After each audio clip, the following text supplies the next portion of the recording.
Welcome back to NES Revisited. In this video, we're going to be finishing up the month of June 1986 with 4 more titles released by Nintendo. So let's go check those ones out.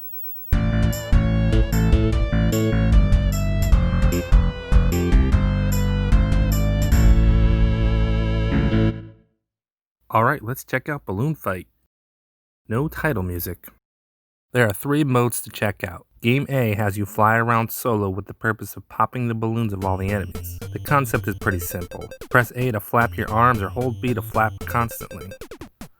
Pop the balloon to the enemies to send them crashing to the ground. Touch them as they parachute to the ground and you'll knock them out. If they land, you'll have to quickly find them and knock them out, or they'll blow up another balloon and begin flying again. Struggle long enough, and the clouds will begin shooting lightning, giving you more obstacles to deal with. If you or an enemy get too close to the water, a giant fish will gobble you up. After a few levels, you get a bonus stage where you can try and collect all the balloons. Getting them all isn't too hard if you always go for the closest ones. If you're quick enough at the start of the level, you can knock out a bunch of enemies before they have a chance to start. There are 12 unique level layouts, and once you hit level 12, it starts back at 4 and loops again. 2-player mode is for co-op gameplay, which is pretty cool. Game C is a challenging mode where you try and make it as far as you can. The screen drifts slowly from left to right, so you need to move in all directions. You start at rank 50, and as you traverse through the balloon trip, your rank position improves. The best I've ever done after a few tries was around 40. This mode seems easy, but it's a lot harder than it looks, and you only get 1 life. That sums up Balloon Fight. I know that every game in 1986 is considered a classic by definition, but this one is a good classic arcade port and worth a try. Just like the previous arcade ports, this one does a solid job. The controls and gameplay are done really well for 1986. Arcade fans would most likely pick this game up quick and not be disappointed. As for today, I know this game doesn't offer much, but it is a fun game and I recommend you try this one out, especially 2-player.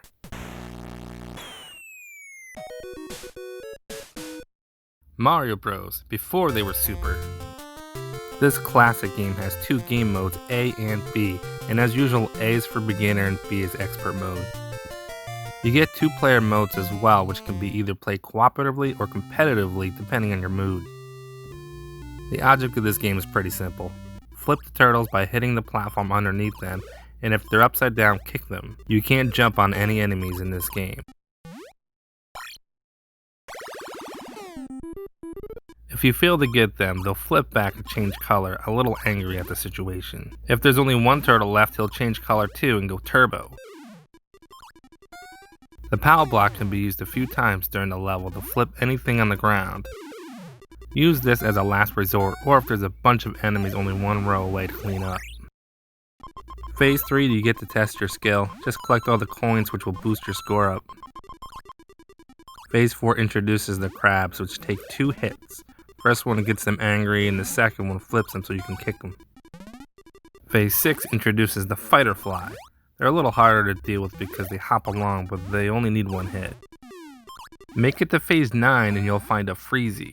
They take 1 hit to die, but if you let them live, they'll crash into the platform, turning it into a sheet of ice. Just like most arcade-style games, this one loops after about 15 phases. This game is simple and fun. If you have a second player helping, it goes a lot faster. This one's a classic. Considering there hasn't been any games released for about 8 months, this game is definitely worth a day 1 pickup. It's not anywhere near as robust as Super Mario Bros., especially with the ice climber like jumping physics, but by this time I'm sure anyone who picked up Super Mario Bros. Back in '85 was hurting for more Mario action. If you've never played this one, it's definitely worth trying. Let's check out Popeye.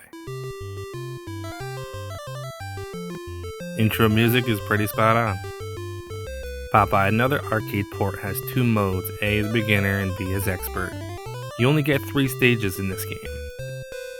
The first stage has you collecting 24 hearts, which are being tossed down by Olive. While you're collecting them, you have to avoid Brutus, who will try and kill you. He can attack you from underneath with his well-timed Shoryuken.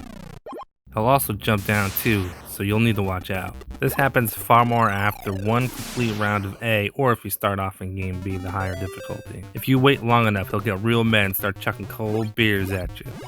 You can move to another level or punch them if you're feeling lucky. If you grab the spinach, you can run into Brutus and knock him out for a second. best bet is just to wait until he gets close like you would playing Pac-Man. Then attack him, because as soon as you eat spinach, he runs away and he's not easy to catch. You can also hit the bag to knock down the barrel in order to knock out Brutus. It's not extremely useful, but it's satisfying when you pull it off. Stage 2 is more of the same. This time you have to collect music notes. You can use the trampoline to get to the top quickly if needed. Stage 3 takes place on a ship where you have to collect the letters H-E-L-P, which of course spell help. As you collect the letters, a ladder begins to form. Once the ladder hits the top, you've saved Olive. All is well, except of course you go back to stage 1 with the game now in expert mode. Popeye for the NES was a solid port. There were a few differences, but mostly all visual with some gameplay changes. The character sprites are not as developed as the arcade version and aren't as well animated, but all in all, this one does a solid job bringing this game home. Now, as far as being worth a day one purchase, that's gonna depend. It's a fairly fun game, but it doesn't look all that appealing if you weren't a fan of Popeye in the 80s. It's a 3-stage single-screen platformer that has little to offer. Sitting on a shelf next to launch titles like Mario Bros, I'd guess it'd probably get looked over more times than not. As for today, just like any other single-screen arcade game, what you see is what you get. The gameplay is pretty solid and the controls are responsive. Not an amazing game by any means, but I had fun playing through the stages and you probably will too.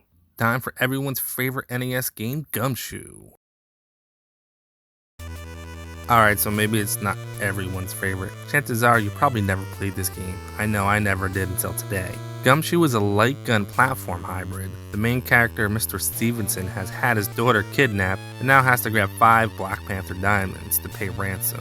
When the game begins, Mr. Stevenson will start walking forward automatically, and your goal is just to grab the diamond on each stage. To jump in this game, you have to shoot Mr. Stevenson. If he touches the balloons, you'll get extra ammo.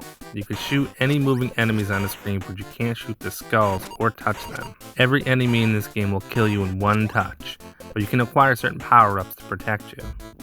The first couple of dozen times I played this stage, I died at the falling rock zone. You know it's coming when you see the danger sign. Oddly enough, it doesn't always happen, so I realized that there are different parts of the stage that appear depending on the route you take. There are only 4 stages and they're all really hard, but when you run out of lives, make sure you shoot at the game over screen to continue the game. Without continues, this game would be impossible to beat. The second stage is the sky stage. Tons of skulls to avoid now, so this one will take some trial and error to get past. Grab that second gem, you can't skip them, so be ready to defend.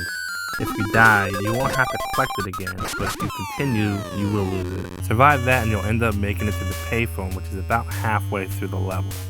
The end is near, so don't give up. Make it to the end and you'll get to try out the sea level. The third stage is no joke. You now have to rely on killing everything since Mr. Stevenson doesn't have much space to hide. I burned up a ton of continues trying to figure this level out. If you can figure this one out, you'll end up in the jungle stage next. I died another 20 times or so before getting anywhere on this stage. The continue helps, except sometimes it doesn't seem to work. Not really sure what that's all about. You have to shoot the bombs as soon as possible or you'll have to deal with the shrapnel. Shoot everything in sight, but conserve your bullets too. This stage is brutal. They even send the rhino after you and it's nearly impossible to deal with it. If you don't handle this situation, you're gonna end up looping this stage, because believe it or not, you have to go down in order to continue. Make it to the end and you'll fight Zuli. I was excited to make it that far after dying 1,200 times, but I couldn't do much.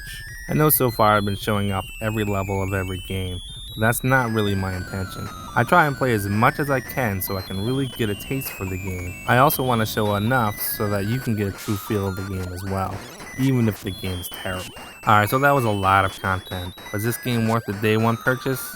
It's hard to say. Really tough games don't do well unless executed to perfection. I would have to say that this game is really for the hardcore Zapper fans. It's extremely hard, especially in the later levels. At least you can try as much as you want, assuming you activate to continue properly and trial and error your way to victory. The music is done really well in this game. It's definitely the most complex light gun game up to this point, but I wouldn't blame anyone for staying away from this one either. Alright, that's going to do it for the month of June 1986. Nintendo released a bunch of good games in this month. Personally, I think I would pick any of the Donkey Kong games, Mario Brothers, and Balloon Fight. Which ones would you pick? Would you pick Gumshoe? In the next episode, we're going to be checking out 5 new games. 4 of them are actually third-party developers, so that should be pretty exciting, I hope. Anyway, I hope to see you in the next episode. Be sure to subscribe so you don't miss any of the new stuff that I put out. Thanks.